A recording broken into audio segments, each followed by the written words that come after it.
prvého okamihu, ako som zahliadol Murárika Červenokrídleho na múre domu ako malý 7-ročný chlapec, zamiloval som sa do tohto podivuhodného vtáčieho stvorenia.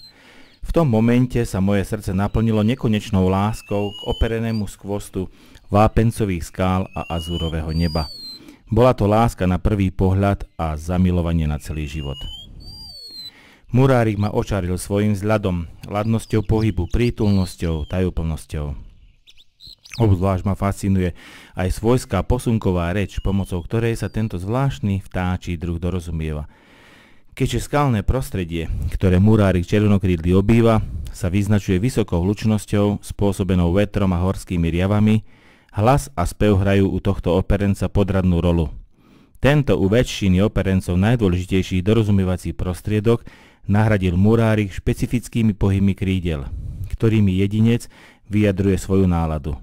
Vizuálna komunikácia v podobe špecifickej posunkovej reči krídel u Murárika nahradzuje slabo vyvinutú a v prostredí s nevhodnými akustickými pomermi takmer neuplatniteľnú zvukovú komunikáciu. Veľmi nápadné sfarbenie, ako aj vizuálne prejavy sa stali u Murárika v hlučnom prostredí skalných tiesňov a brál etologickou nutnosťou. Najviac som však okúzlený vernosťou Murárika i jednému z najnehostinnejších prostredí. Vápencovo-dolomitovým skalným galériám, týčiacich sa hrdo k azúrovému nebu, ktorému zostáva verný aj počas zdrvujúcich zimných mrazov. Priznám sa, nech som fyzicky kdekoľvek, moje vnútro je vždy prítomné v odľahlých skalných zátišiach, ktoré sú odvekým domovom tohto fascinujúceho vtáčieho druhu. Murárik červenokrídly, tento operený skvost vápencových skál a azúrového neba, patrí k zvláštnym zjavom vo vtáčej ríši. Je podivuhodným opereným stvorením tohto pozemského sveta. Číňania tento pozemský vtáčí prízrak volajú skalný kvietok.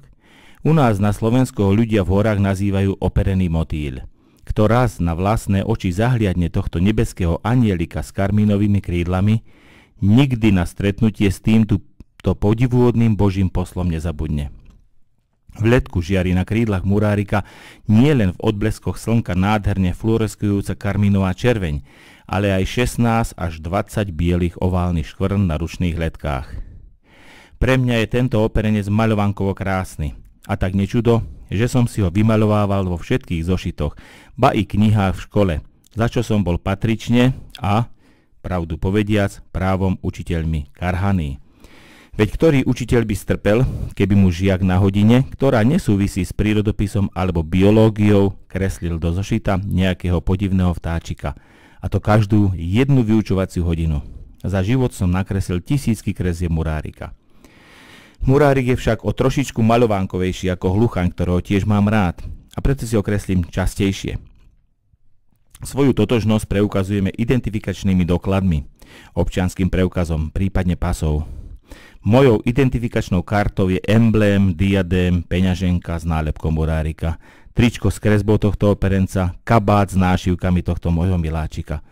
Nezameniteľná perokresba Murárika v charakteristickom štýlovom prevedení je môjim jednoznačným poznávacím znakom. Postačuje k tomu, že som navonok hocikým už pri letmom pohľade odhalený a neomylne identifikovaný bez toho, že by som sa musel legitimovať nejakým úradným dokladom. Súčasti môjho odevu prezrádzajú nielen to, kto je ich nositeľom, ale aj to, ako nekonečne je ich vlastník zamilovaný do objektu, ktorý ho tak jednoznačne navonok identifikuje. Láska, ktorú pociťujem každou bunkou k Murárikovi červenokrídlemu, na tomto pozemskom svete má nekonečnú hodnotu. Pri každom stretnutí s nebeským anielikom s karmínovými krídlami sa ocitám vždy v pozemskému smrteľníkovi nedostupných končinách nebeského raja. Vzliadnutie Murárika červenokrídleho vznášajúceho sa ladne v teatrálnom plavnom lete pod klenbou azúrového neba ma okamžite katapultuje do nadprirodzeného časopriestoru. Pri pohľade na operený kvietok s najkrajšie vzorkovaným krídlom, okrášleným fluoreskujúcou karmínovou červeňou a 16 až 20 oválnymi bielými škvrnami, pripomínajúci mi priam nadprirodzene krásnu nebeskú čipku, alebo na pamätníka doby ľadovej s prenádherne menlivým kovovlesklým perím na hrudi, sa všetky bunky mojej fyzickej i duševnej dimenzie tela rozochvejú nekonečným šťastím. Za každým, keď nanovo zahliadne Murárika Červenokrídleho, mám dojem, že mám videnie, že som účastný nadprirodzeného zjavenia. Musím si pretrieť oči, aby som sa uistil, že sa mi to len nesníva, alebo nezdá, ale že som v reálnom svete. Murárik Červenokrídly je naozaj nebeský prízrak pozemskej prírody. Najdokonalejšie krivky tela s prenádherne oblými elipsovitými krídlami a rovnako tak krásne vytvarovaným chvostom robia z Murárika v skutku najdivotvornejšieho operenca tohto pozemského sveta, bavari priam najpríťažlivejšieho nadprirodzeného krásavca. Boh, tento geniálny projektant, režisér a scénárista života na nebi i na zemi, v Murárikovi Červenokrídlom stvoril priam nadprirodzené zjavenie. Súdnemu človeku to pripadá, ako by tento operenec naozaj nebol pozemským stvorením, lež tým nadpozemským nebeským. O tom, že Murárik Červenokrídly patrí k chóru nebeských anielikov, svedčí aj jeho nadprirodzene vznešené správanie, ktoré veru nie je z tohto sveta. Okolo skalných stien, veží a rozsadlín sa Murárik vznáša v ľahkom plavnom lete, ako by bol v stave bezťaže, a teda vôbec nepodlíhal zákonu zemskej príťažlivosti, ktorý platí bez výnimky pre všetky ostatné pozemské bytosti. Murárik akoby naozaj bol len duchovným zjavením z nebeského prostredia, na ktoré neplatia nejaké fyzikálne zákony tohto pozemského sveta. Keď Murárik vyletuje pozdĺž skalnej steny k belasým výšinám, aby sa premiestnil do vyšších partií skál, postupne sa človeku stráca z dohľadu v modrom nebi. Vtedy mi to naozaj pripadá, ako by odlietal na čas do svojho nadprirodzeného domova. V slnečných lúčoch meniaca sa mozaika odlesku karmínovej farby krídla, ako sa Murárik vznáša v špirále k sítomodrej oblohe, je úchvatná. Karmínová červeň na krídlach tohto nebeského anielika v odlesku zlatistých slnečných lúčov až očikoľujúco fluoreskuje. 16 elipsovitých bielých škvrn na ručných letkách zasa nápadne bielo svetielkuje. Skutočne nadprirodzený úkaz na zemi.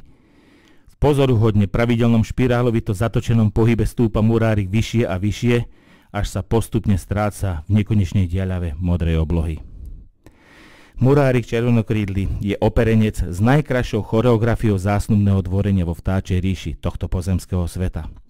Na zásnubnú leteckú show fenomenálneho Murárika v podobe vývrtiek, točiek a premetov pod klembou blankitného neba sa nedokážem nikdy dosť vynadívať. Murárik Červenokrídly je pohľadnicový operenec. Je mojím vtáčim top modelom number one. V prítomnosti Murárika sa cítim zvláštne. Každá bunka môjho tela sa naplní neopísateľným šťastím a radosťou. Ďakujem Bohu, že mi dovoluje prostredníctvom jeho vyslanca Murárika nahliadnuť aspoň chvíľkami a zažiť na vlastnej koži nadprirodzené šťastie z pobytu v pozemskému smrteľníkovi nedostupných končinách nebeského raja. Slasť, ktorú tam vedno s týmito dvoma vyvolencami môjho srdca, Murárikom a Muráričkou, zažívam, sa nedá opísať ani tými najkvetnatnejšími prívlastkami, lebo jej pôvod nie je z tohto pozemského sveta, lež priamo z nebeského.